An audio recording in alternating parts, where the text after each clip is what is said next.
ভারতের নির্দেশে হয়েছে এবং আপনি ভারত বিরোধী ছিলেন, এই ব্যাপারে খুব সোচ্চার ছিলেন, লেখালেখিও করতেন, এখনো করছেন। তো আপনাকে কি ওখানে এই দীর্ঘ এই সময়টার মধ্যে আপনার কি মনে হয়েছে যে বাংলাদেশি অফিসার বাদে ওখানে অন্য কোনো অফিসার ছিল? না, আমার এমন মনে করার মতো কোনো সুযোগ হয়নি। আচ্ছা, আপনার ওখানে কি প্রশ্ন করা হতো সাধারণত? অত্যাচার, নির্যাতন?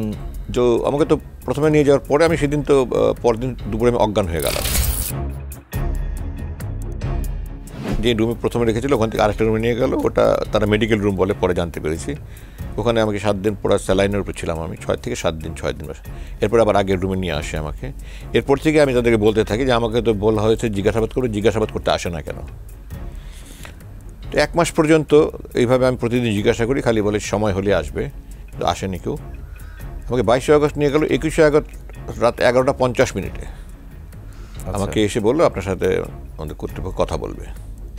তারা ওখানে অফিসারদেরকে স্যার বলতো না, ভাই, বড় ভাই বলতো। আমার কাছে হাসি লাগে যে আমি তাদেরকে বলতাম যে আপনারা কি আমাকে এটা বোঝাতে চাচ্ছেন যে আপনার কোনো মানে সামরিক মানে কোনো বাহিনী না, আপনারা সিভিল প্রতিষ্ঠান বোঝাতে চাচ্ছেন? আপনি সিভিল প্রতিষ্ঠানে আমাকে বাংলাদেশে দেখান, স্কুল, কলেজ, ব্যাংক, বিমা, যে কোনো কর্পোরেট, এখানে সিনিয়রদেরকে সবাই ভাই স্যারই বলে। তো আপনারা, আর আমি তো ঘাস খেয়ে বড় হইনি, মাটি খেয়েও বড় হইনি।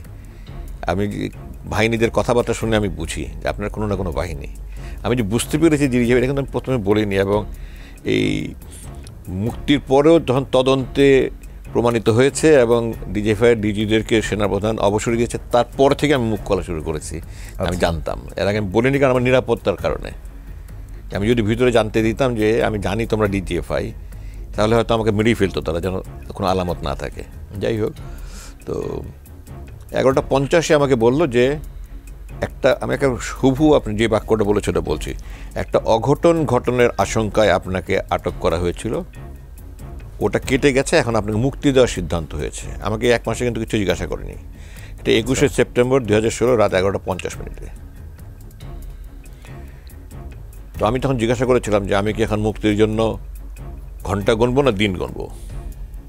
আচ্ছা। তো উনি বললেন যে আপনি সেনাবাহিনীর একজন মেধাবী জেনারেল ছিলেন, আপনি তো বুঝতেই পারেন আপনার ব্যাপারে সিদ্ধান্ত সর্বোচ্চ পর্যায় থেকে আসবে, এ ব্যাপারে আমার মতো ক্ষুদ্র ব্যক্তির বলার কিছু নাই, আমি কিছু মন্তব্য করতে পারবো না। তারপর আরও অন্যান্য টুকটাক কিছু কথা হচ্ছে। আমি তো কিছু খেতাম না, খুব একদম বিছানায় পড়ে গেছিলাম, আমাকে ধরে ওঠাতে হতো। আপনি না খেলে, আপনারা তো চাই আপনি যখন যান বাড়িতে, আমরা হাঁটিয়ে নিয়ে আসছি, আপনি সেভাবে হেঁটে বাড়িতে যান, আপনি স্ট্রেচারে করে যান, এটা তো আমরা চাই না, আপনার কিছু খেতে হবে, এই সমস্ত কথাবার্তা কিছু বললো। ভালো কথা বলেছেন। তো এরপরে আবার কোনো কথা নেই, আমি অপেক্ষা করছি দৈনিক যে মুক্তি মুক্তি মুক্তি।